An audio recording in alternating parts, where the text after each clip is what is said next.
মাকে আমাদের সমিতির পক্ষ থেকে বরণ করে নেওয়া হচ্ছে।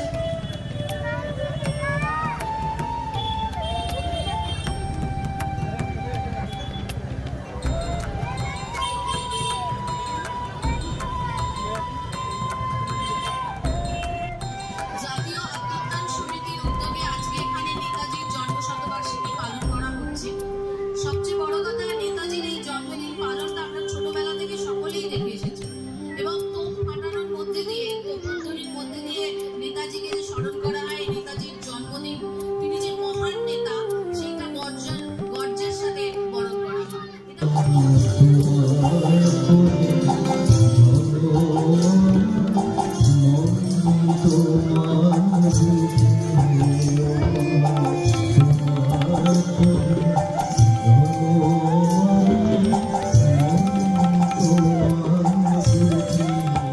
রাজীব শীলকে আমরা পুরস্কৃত করছি গার্জেনদের প্রতিযোগিতার প্রথম স্থানাধিকারী।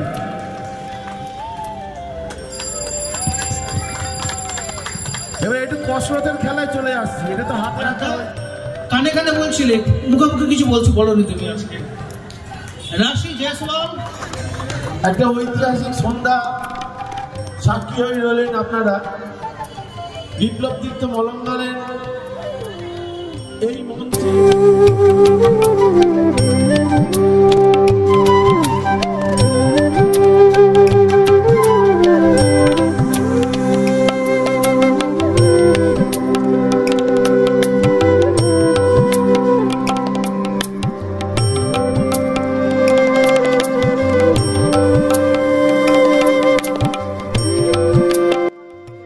আমাদের এই অনুষ্ঠানটা এবছর আমাদের নেতাজি সুভাষচন্দ্র বোসের 129তম জন্মবার্ষিকী আমরা পালন করছি 4 দিন ব্যাপী।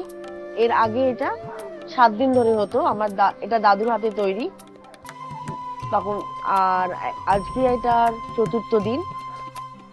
আমরা বিভিন্ন সাংস্কৃতিক অনুষ্ঠান রেখেছি, কিন্তু আমরা সাংস্কৃতিক অনুষ্ঠান রাখলেও আমরা সব অনুষ্ঠানে, মানে যে কোনো অনুষ্ঠানেতেই একটা দেশাত্মবোধকের ছোঁয়া রাখি। সে নাচ হোক, গান হোক, সেটা ম্যাজিক হোক, যে কোনো জিনিসই তার মধ্যে একটা দেশাত্মবোধক থাকে।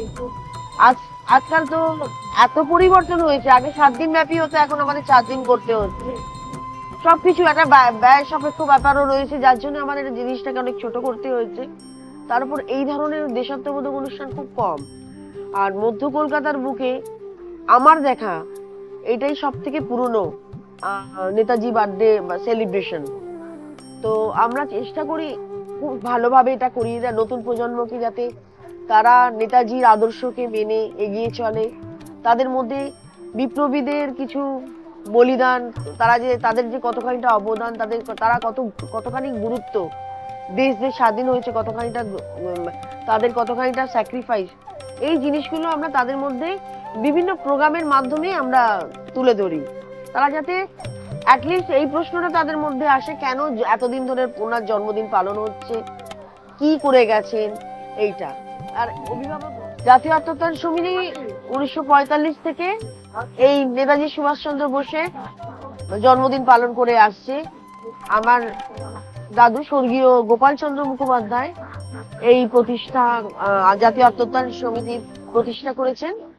আর ওনার ভাবধারায় আমরা এই অনুষ্ঠানকে এগিয়ে নিয়ে যাচ্ছি।